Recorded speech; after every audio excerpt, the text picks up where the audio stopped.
Hello and I welcome all my dear students at the amazing platform of Learn Karo class 11 and 12। मैं हूं श्रेया, आपकी educator, और आज के सेशन में हम लोग डिस्कस करेंगे सोशियोलॉजी का sample question paper by CBSE. अपने लास्ट सेक्शन में हमने इसका सेक्शन ए और सेक्शन बी ऑलरेडी कंप्लीट कर लिया था। इन केस अगर आप लोगों ने नहीं देखा है तो फिर लिंक डिस्क्रिप्शन बॉक्स में प्रोवाइडेड है, आप सभी बच्चे वहां से जाकर कवर कर सकते हैं, क्योंकि आज के सेशन में हम लोग कवर करेंगे section C and D. Alright, चलिए स्टार्ट करते हैं। तो सेक्शन सी आपका जो है वो कंप्राइज करता है क्वेश्चंस का, जो सभी क्वेश्चंस होंगे आपके 4 मार्क्स ईच के, और यहाँ पर आपको वर्ड लिमिट प्रोवाइडेड है 80 मार्क्स की।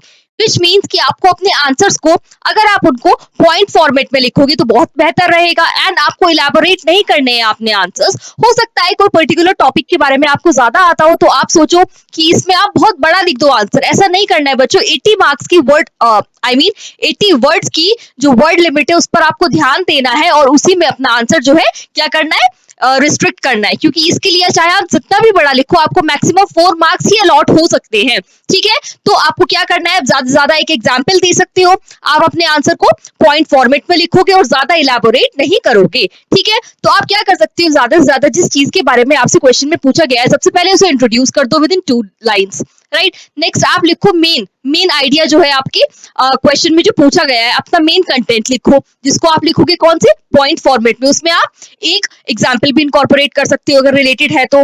और नेक्स्ट आप लिखोगे लास्ट 2 लाइंस में कंक्लूजन, जिससे कि आप रिलेट करोगे कि अबव मेंशन सारे पॉइंट्स जो है आपके क्वेश्चन के आंसर को जस्टिफाई करते हैं। क्लियर? तो चलिए देखते हैं question number 10। Compare the experience of industrialisation in West with that of Indian experience. अब ये 4 मार्क्स का क्वेश्चन है बच्चों, 80 मार्क्स की वर्ड लिमिट है, मैंने आपको बताया। आपको कंपेयर करना है एक्सपीरियंस काहे का, इंडस्ट्रियलाइजेशन का वेस्ट में और इंडिया में। राइट, तो सबसे पहले आप इंट्रोडक्शन में क्या करोगे, इंट्रोडक्शन में आप 2 लाइंस में डिफाइन करोगे कि इंडस्ट्रियलाइजेशन जो है, जो ये प्रोसेस है इंडस्ट्रियलाइजेशन का, ये होता क्या है।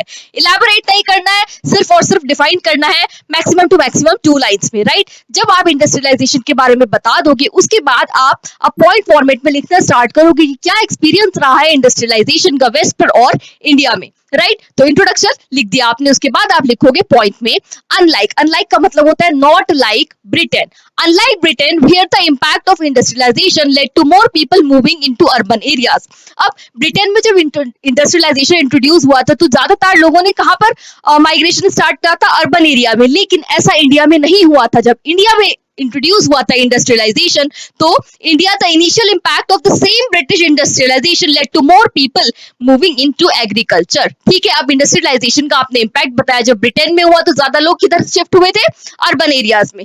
लेकिन जब सेम ब्रिटिश इंडस्ट्रियलाइजेशन इंडिया में इंट्रोड्यूस हुआ तो ज्यादातर लोग किस तरफ माइग्रेट हुए थे, एग्रीकल्चर की तरफ। ठीक है, और ऐसा क्यों हुआ था, क्योंकि उस टाइम पर इंडिया एक कॉलोनी था। राइट, नेक्स्ट पॉइंट आप देखोगे, just as manufacturing boomed in Britain, traditional export of cotton and silk manufacture from India declined in the face of Manchester competition. इसके बाद अब ट्रेडिशनली क्या हुआ करता था, लाइक इनिशियल फेजेस में जो कॉटन हुआ करता है एंड जो आपका सिल्क हुआ करता है, इसका मेन एक्सपोर्ट कहाँ से होता था, इंडिया से होता था। लेकिन इंडस्ट्रियलाइजेशन के बाद क्या होता है, इंडिया को फेस करना पड़ता है बहुत ही ज्यादा टफ कंपटीशन, किसके साथ, मैनचेस्टर के साथ। ये सब इंडस्ट्रियलाइजेशन के बाद की बात हो रही है, और इससे क्या होता है, इससे जो है इंडिया का ये जो एक्सपोर्ट वाला सेक्टर है कॉटन और सिल्क का, इसको बहुत ज्यादा एक ड्रास्टिक कंपटीशन फेस करने के कारण इसमें डिक्लाइन हो जाता है। Right, this period also saw further decline of cities. इसके अलावा बहुत सारी सिटीज में भी डिक्लाइन देखा जाता है जो कि इससे पहले बहुत ज्यादा प्रॉस्पेरस थी, जैसे कि Surat and Masulipatnam.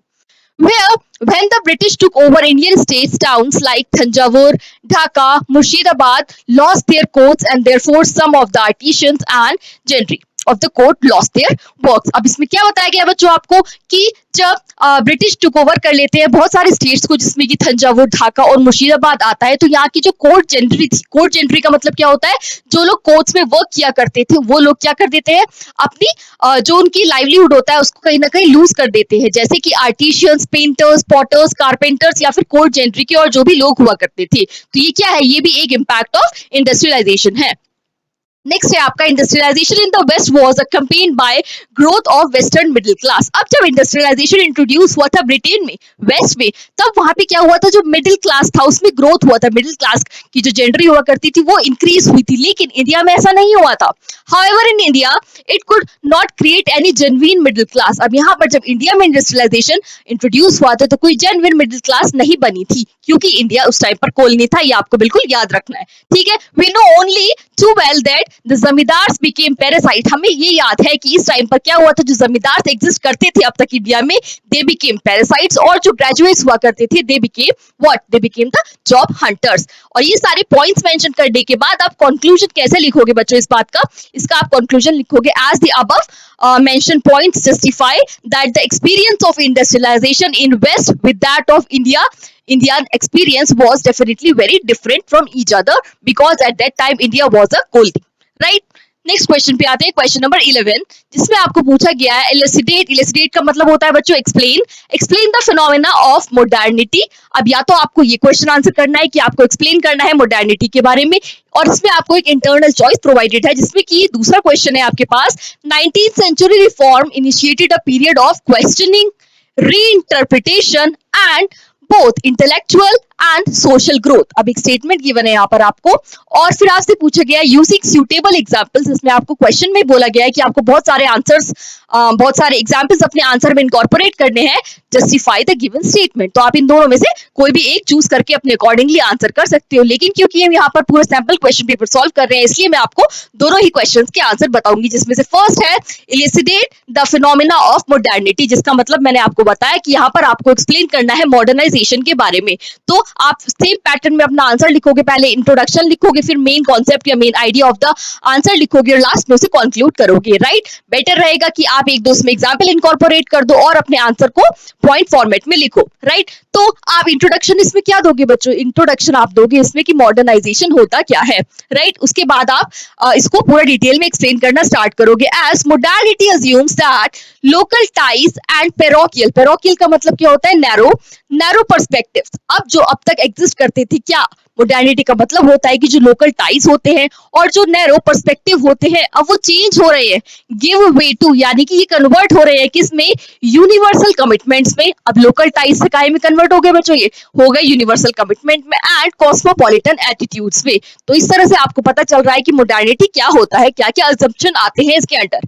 That the truth of utility, calculation, science tech precedence over.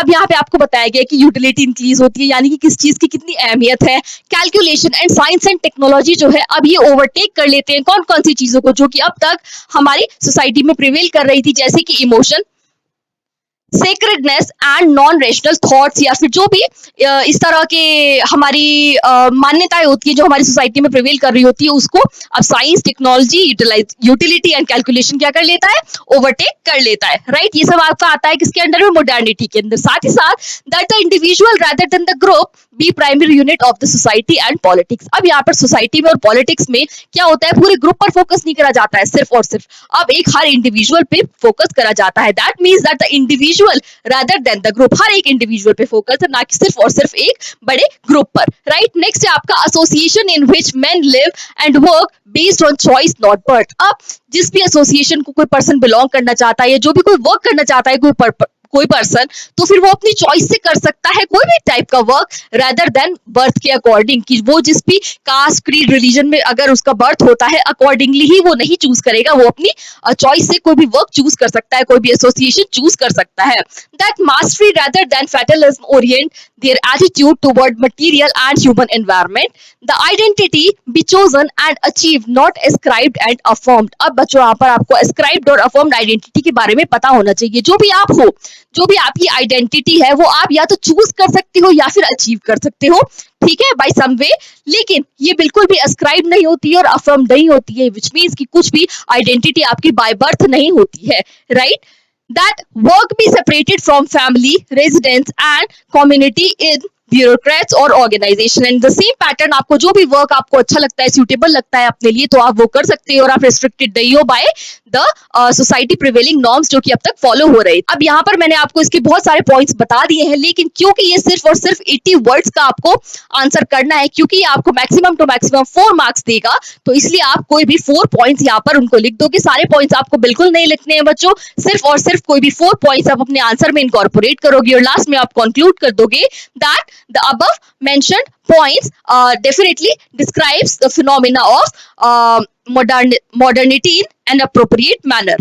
Right, next part था आपका 19th सेंचुरी रिफॉर्म में इनिशिएट होते हैं क्या एक पीरियड जिसमें कि बहुत सारी क्वेश्चनिंग होती है, बहुत ज्यादा रीइंटरप्रिटेशन होता है, यानी कि दोबारा से एक एनालिसिस होता है, एंड दोनों ही चीजों का, इंटेलेक्चुअल्स का भी एंड सोशल ग्रोथ का भी, आपको बहुत सारे इसमें एग्जाम्पल इनकॉर्पोरेट करने हैं और अपने स्टेटमेंट को जस्टिफाई करना है। राइट, तो आप इसका आंसर कैसे लिखोगे बच्चों?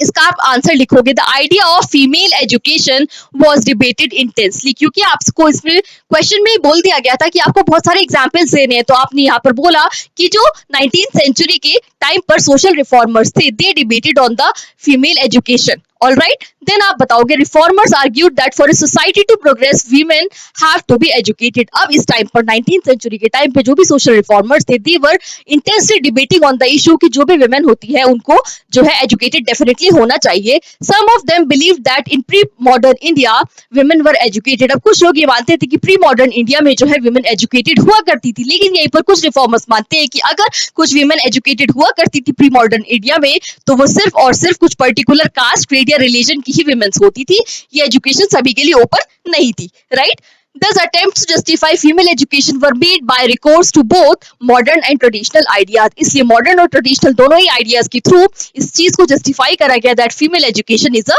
must for the growth of a society overall.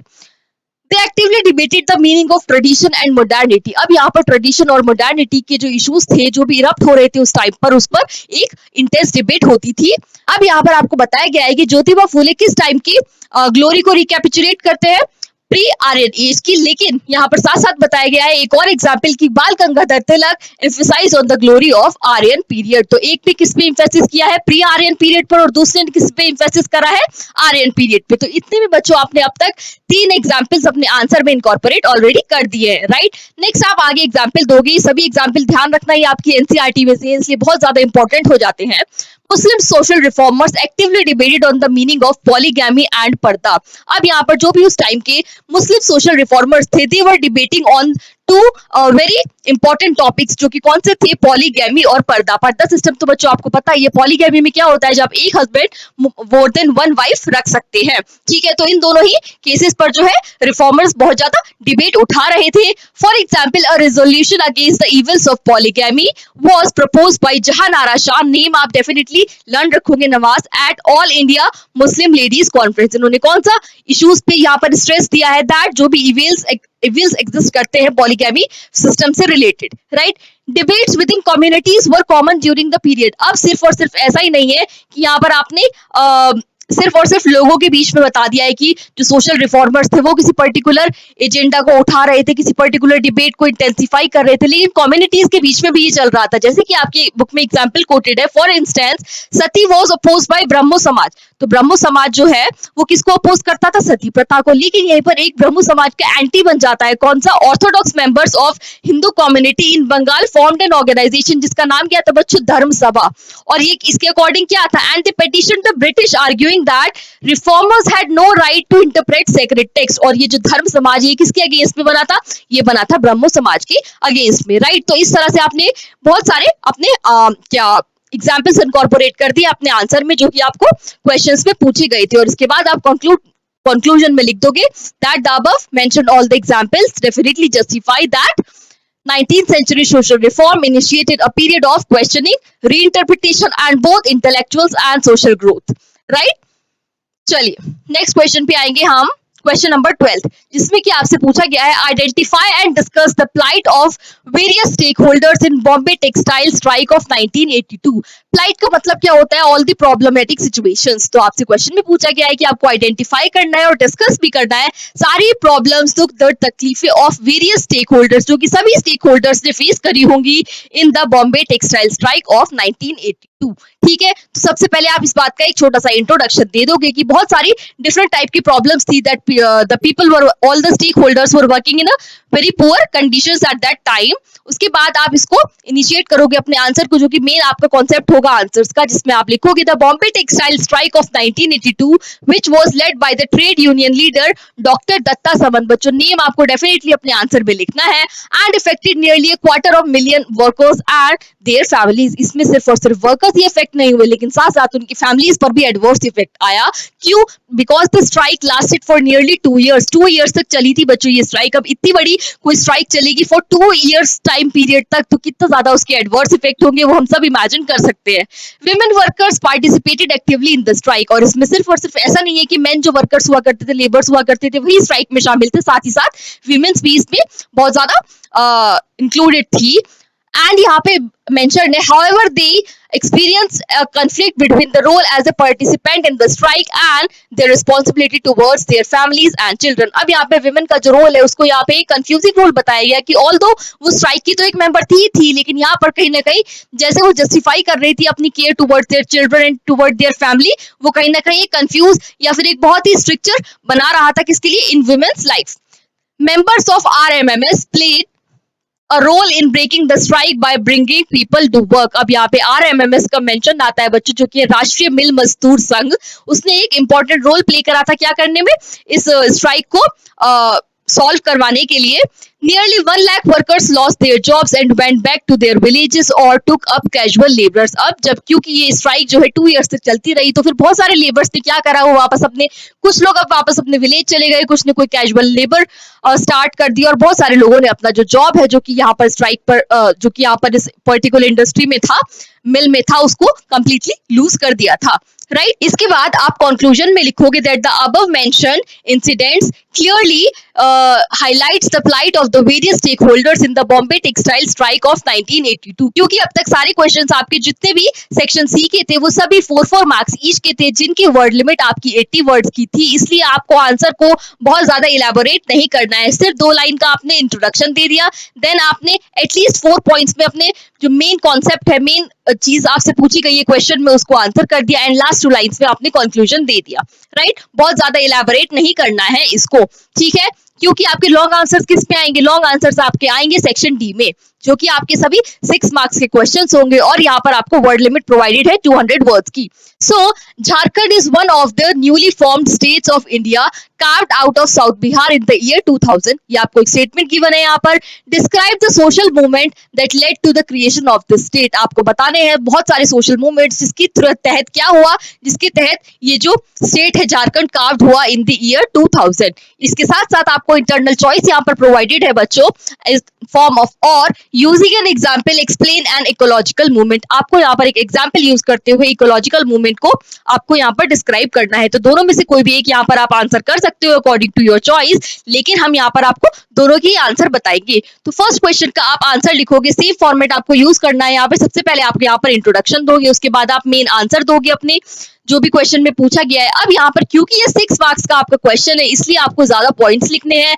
आप यहाँ पर सिर्फ और सिर्फ एक एग्जाम्पल नहीं होगे, 2-3 एग्जाम्पल आप यहाँ पर दे सकते हो, और अगर अपने आंसर में यहाँ पर कोई भी फ्लो चार्ट इनकॉर्पोरेट करना चाहते हो जिससे कि आप बेटर रिप्रेजेंटेशन दे सकते हो अपने आंसर का, तो डेफिनेटली आप वो यहाँ पर यूज कर सकते हो, और लास्ट में आप कंक्लूजन दोगे। राइट, तो फर्स्ट में आप दे दोगे Jharkhand is one of the newly formed state of India carved out of south Bihar in the year 2000। इसका आप थोड़ा सा 2 लाइन्स में एक इंट्रोडक्शन दे दोगे, और उसके बाद आप मेन कॉन्सेप्ट पे आओगे अपने क्वेश्चन के। The social movement for Jharkhand had charismatic leader Birsa Munda. बहुत ज्यादा इंपॉर्टेंट है बच्चों आपको ये नेम लर्न करना और अपने आंसर में इनकॉर्पोरेट करना। किसका? बिरसा मुंडा का, जो कि कौन थे? एक आदिवासी थे, who led a major uprising against the British. ठीक है, तो ये आपका बहुत ज्यादा इंपॉर्टेंट पॉइंट हो जाता है। अगर आप इसको मेंशन नहीं करोगे तो डेफिनेटली आप कोई ना कोई मार्क लूज कर सकते हो। राइट, अब यहाँ पर जब आप इसका इंट्रोडक्शन दे रहे होंगे तो यहाँ पर आप ट्राइबल्स की जो पॉपुलेशन है, कितना कॉन्सेंट्रेशन है इन दिस पर्टिकुलर बेल्ट, उसको भी मेंशन कर सकते हो। राइट, आगे आप पढ़ोगे इस आंसर में जो आप लिखोगे, literate adivasis began to research and write about their history and myths. अब यहाँ पर क्या हुआ था, जो भी क्रिश्चियन मिशनरीज थे उन्होंने एजुकेशन इम्पार्ट करनी स्टार्ट करी to the all the adivasis, और जब यहाँ पर आदिवासी लिटरेट हो गए तो उन्होंने जो भी उनके मिथ्स है, जो भी हिस्ट्री है, उसके बारे में रिसर्च करना स्टार्ट करा और उसके थ्रू उन्होंने राइटिंग्स भी स्टार्ट कर दी। दे डॉक्यूमेंटेड, डिसेमिनेटेड का मतलब क्या होता है? डिस्ट्रीब्यूट करना information about tribal customs, cultural practices, जिससे कि क्या हुआ, इससे क्रिएट हुआ एक unified ethnic consciousness and shared identity as Jharkhandis. अब जब एक मेंशन हो जाता है ना बच्चों, जो भी आपके डूज एंड डोंट्स है एक रिटन फॉर्म में, और आप उसको शेयर करते हो, उसको डिस्ट्रीब्यूट करते हो, तो एक कॉमनैलिटी इरप्ट होती है, जो कि यहाँ पर इरप्ट हो रही थी as Jharkhandis, right? Literate Adivasis were also in position to get government jobs, so that over time a middle class Adivasis intellectual leadership emerged that formulated the demand of a separate state and lobbied for India and abroad. अब यहाँ पे इस बात को बताने का क्या मतलब है, यहाँ पर जो भी लिटरेट आदिवासी हो रहे थे, now they were also taking government jobs, और उसके बाद गवर्नमेंट जॉब्स लेने के बाद क्या हुआ, वो अपनी जो भी उनके डिमांड थी उसको पुट फोर्थ रख सकते थे for a separate state Jharkhand.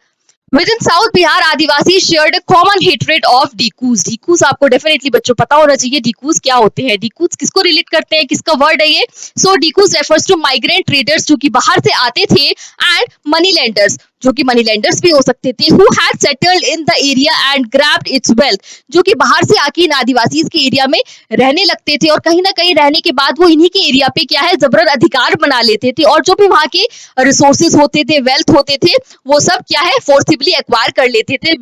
और इससे क्या होता था, देवर इम्पोवरिशिंग द ओरिजिनल रेजिडेंट्स, जो भी उस एरिया के ओरिजिनल रेजिडेंट्स होते थे उनको कहीं ना कहीं बहुत ज्यादा प्रॉब्लम फेस करनी पड़ती थी। तो जो ये लोग बाहर से आए हैं, जो कि माइग्रेंट्स है, जो कि मनी लेंडर्स भी हो सकते हैं, उनके लिए वर्ड्स यूज है यहाँ पर डीकूस, राइट?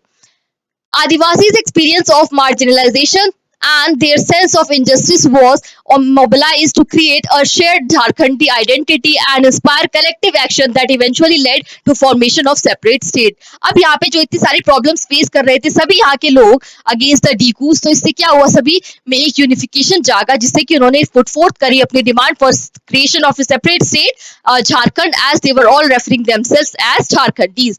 क्या क्या इश्यूज थे, मेन इश्यूज जिसमें ये सब लोग कॉमन फील कर रहे थे और सभी की सेम प्रॉब्लम्स थी? The issues against which the leader of the movement in Jharkhand agitated were, बहुत सारे रीजन थे। Acquisition of land, large irrigation projects जो कि गवर्नमेंट सेटअप किया करती थी, firing ranges, survey, settlement operations जो कि गवर्नमेंट या फिर किसी न किसी न्यू बिजनेस प्रपोजल के तहत वहां पर कैरी फॉरवर्ड हुआ करते थे, camps closed down, etc.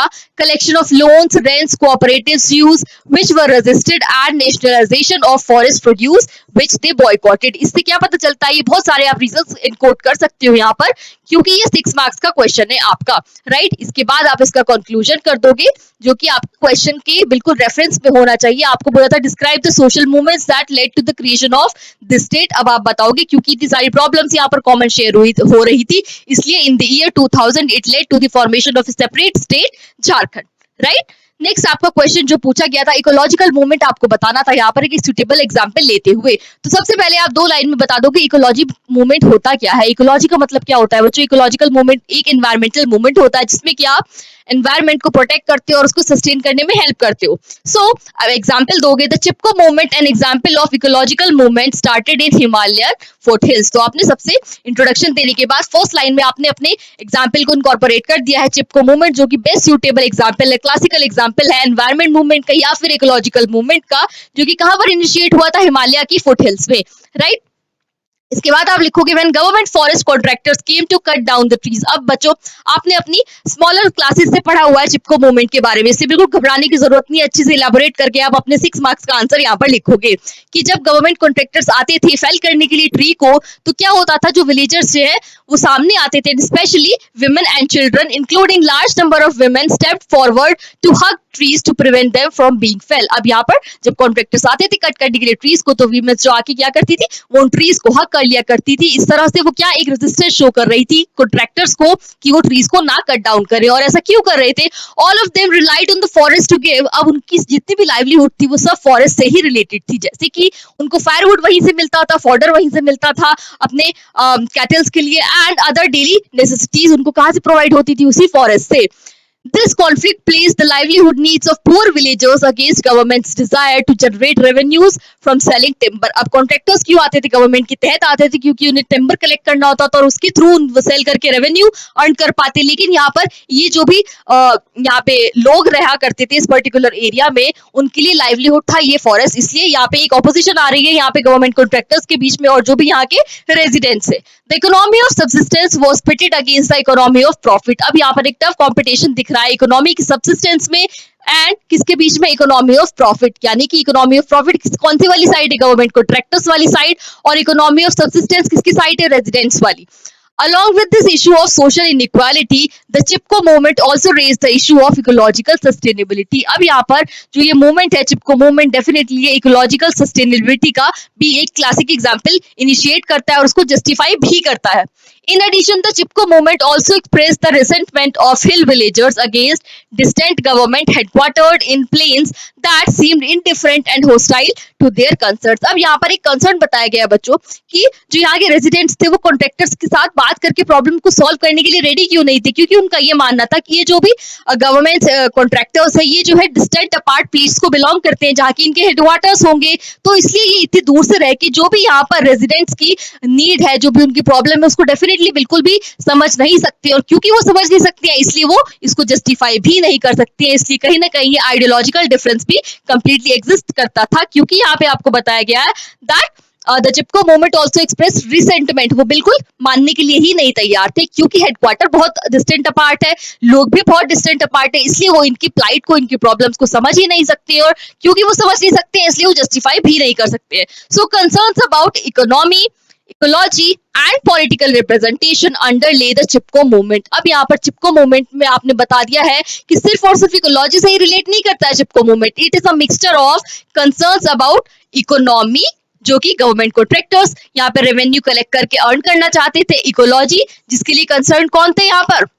हमारे रेजिडेंट्स, एंड पॉलिटिकल रिप्रेजेंटेशन जो कि बिजनेस कैरी फॉरवर्ड करता है। यहाँ पे अगर कोई भी प्राइवेट कंपनीज यहाँ पर अपना कोई भी प्रोजेक्ट स्टार्ट करती, राइट। सो इस तरह से आपने यहाँ पर चिपको मूवमेंट के तहत अपना आंसर को जस्टिफाई कर दिया है। नेक्स्ट क्वेश्चन आपका आता है बच्चों, question number 14, show the relation between circulation of labour and feminisation of agricultural labour. तो आपको यहाँ पे एक रिलेशन दिखाना है किन दो चीजों के बीच में? पहला तो है सर्कुलेशन ऑफ लेबर एंड दूसरा है फेमिनाइजेशन ऑफ एग्रीकल्चरल लेबर। ठीक है, सो इसका आंसर आप कैसे दोगे बच्चों? सबसे पहले आप 2 लाइंस में इंट्रोडक्शन दे दोगे, उसके बाद आप आ जाओगे मेन अपने आंसर पे। As traditional bonds of patronage between labourers और टेनेंट्स एंड लैंडलॉर्ड्स ब्रोक। अब यहाँ पर जो भी बंधुआ मजदूरी या फिर बॉन्डेड लेबर का कॉन्सेप्ट था वो तो अब खत्म हो चुका था इंडस्ट्रियलाइजेशन के बाद। तो अब यहाँ पे जो बॉन्ड्स एग्जिस्ट करते थे लेबरर्स के बीच में, टेनेंट्स के बीच में एंड लैंडलॉर्ड के बीच में, वो ब्रेक डाउन हो चुके थे। And the seasonal demand of agricultural labour increased in prosperous green revolution region such as Punjab. अब ग्रीन रेवोल्यूशन इंट्रोड्यूस होने के बाद जहां भी सीजनल वेरिएशन होता था, जहां पर कोई भी पर्टिकुलर क्रॉप का कल्टीवेशन ज्यादा हुआ करता था, तो वहां पर लेबर्स की डिमांड जो है इंक्रीज कर जाती थी।